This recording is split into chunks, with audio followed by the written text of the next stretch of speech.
আধাৰ অসমত নিৰন্তৰভাৱে আধাৰ ইস্যু কৰি থকা হৈছে, আধাৰ কাৰ্ড মানুহক দি থকা হৈছে। আমি বন্ধ হৈ থকা আধাৰ কাৰ্ডবিলাক মুকলি কৰি দিবলৈ সিদ্ধান্ত লৈছো। অহা কিছুদিনৰ ভিতৰত বন্ধ হৈ থকা সকলে আধাৰ পাব। কিন্তু সকলোকে সকলো সময়তে আধাৰ দি থাকিব পাৰি নেকি? আজি জন্ম লোৱা 16 বছৰৰ তলৰ লোকসকলৰ কথা বেলেগ। 100% আধাৰ কাভাৰেজ হৈ যোৱাৰ পিছতো প্ৰাপ্তবয়স্ক কোন লোকে আকৌ আধাৰ ল'বলৈ আহে? সন্দেহৰ অৱকাশ থাকে। সেইবাবে আমি এটা আজি চৰকাৰে সিদ্ধান্ত লৈছো যে আধাৰ লোৱাৰ আগতে অন্তত 2014ত NRCত আবেদন কৰাৰ প্ৰমাণ থাকিব লাগিব। NRCত নাম আছে নে নাই দ্বিতীয় কথা, কিন্তু আবেদনটোতো কৰিব লাগিব। যদি আবেদনেই কৰা নাই, তাৰ মানে আপুনি 2014 চনৰ পিছত অসমত আহিছে। অৱশ্যে এই সিদ্ধান্তৰ পৰা আমি চাহ বাগিচাৰ লোকসকলক দূৰত ৰাখিম, কাৰণ তেওঁলোকৰ হাতত ফিংগাৰপ্ৰিণ্ট নধৰে, চকুৱেদি আধাৰ ল'ব লাগে।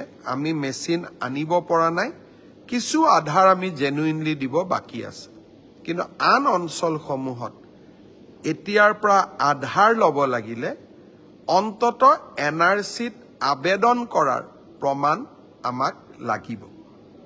তিনিওটা সিদ্ধান্তই বিপ্লৱ শৰ্মা কমিটিৰ প্ৰতিবেদন,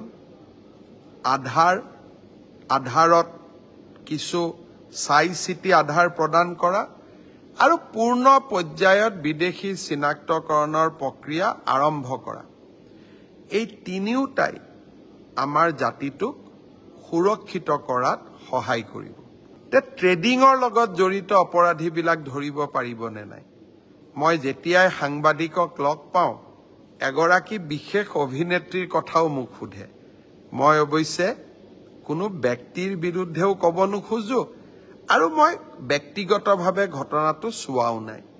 কিন্তু পুলিচক মই নিৰ্দেশ দিছো, অভিনেতাই হওক, অভিনেত্ৰীয়ে হওক বা আন কোনোবাই হওক, ট্ৰেডিঙৰ লগত জড়িত প্ৰত্যেকগৰাকী ব্যক্তিকে আমি গ্ৰেপ্তাৰ কৰিব লাগিব।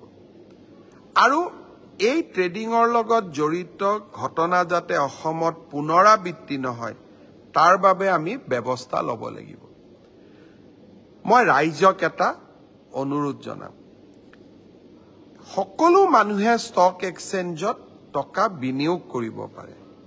তাৰ কাৰণে ৰাস্তা কি? এটা ডিমেট একাউণ্ট খুলিব লাগে আৰু ডিমেট একাউণ্টৰ জৰিয়তে আমি ষ্টকত আমাৰ ধন বিনিয়োগ কৰিব পাৰোঁ। আজিকালি কলেজ ইউনিভাৰ্চিটিত পঢ়া ল'ৰাইও ষ্টকত টকা বিনিয়োগ কৰে, কম পৰিমাণে হ'লেও, আৰু এটা ভাল ফাইনেন্সিয়েল কেৰিয়াৰো বনায়। ই এটা সহজ পন্থা। কিন্তু আপোনাৰ টকা মই লৈ ষ্টক এক্সচেঞ্জত বিনিয়োগ কৰিব নোৱাৰো। বহুতে কয় ষ্টকতহে টকা বিনিয়োগ কৰিছে, এইটো লিগেল। ই একেবাৰে ইলিগেল। ৰিজাৰ্ভ বেংকৰ অনুমতি নোহোৱাকৈ আমি কোনেও বেলেগৰ টকা ল'ব নোৱাৰো। আৰু 30% সুদ দিম বুলি কাগজত লিখি দিয়া, ইটো আৰু অপৰাধ। দুখীয়া মানুহৰ টকা লোৱা ই আৰু অপৰাধ।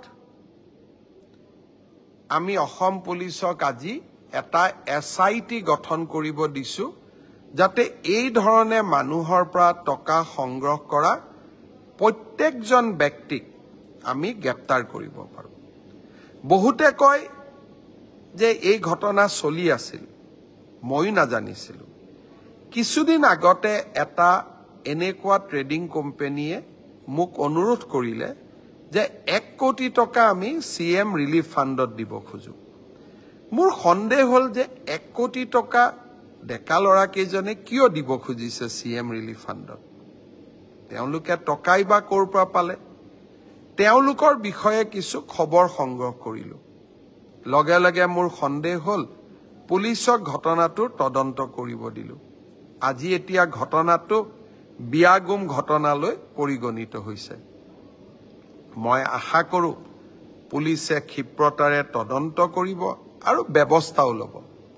কিন্তু লগে লগে আমি এই ঘটনাটোৰ তদন্ত কৰিবলৈ এনফোৰ্সমেন্ট ডাইৰেক্টৰ প্ৰৱৰ্তক নিৰ্দেশালয় আৰু ইনকাম টেক্স ডিপাৰ্টমেণ্টলৈকেও চিঠি লিখিছো আৰু মোৰ পৰ্যায়তো মই এই বিষয়ে উচ্চ পদস্থ বিষয়াসকলৰ লগত টেক আপ কৰিম আৰু কিছুদিন তদন্তৰ পিছত যদি মোৰ মনে ধৰে যে ইয়াত আন্তঃৰাজ্যিক চক্ৰও জড়িত আছে বা অসম পুলিচে তদন্ত কৰিবৰ বাবে টেকনিক্যালি ইকুইপ নহয় প্ৰয়োজন সাপেক্ষে এই ঘটনাটো সিবিআইৰ হাতলৈ গটাই দিবৰ বাবেও আমি সাজু হৈ আছো ৰাইজক আকৌ এবাৰ অনুৰোধ কৰিম হাসতীয়া ধন কেতিয়াও কোনো ব্যক্তিৰ পৰোচনাত বিনিয়োগ নকৰিব মানুহে বাৰে বাৰে ঠগ আৰু প্ৰবঞ্চকৰ শিকাৰ হৈছে আৰু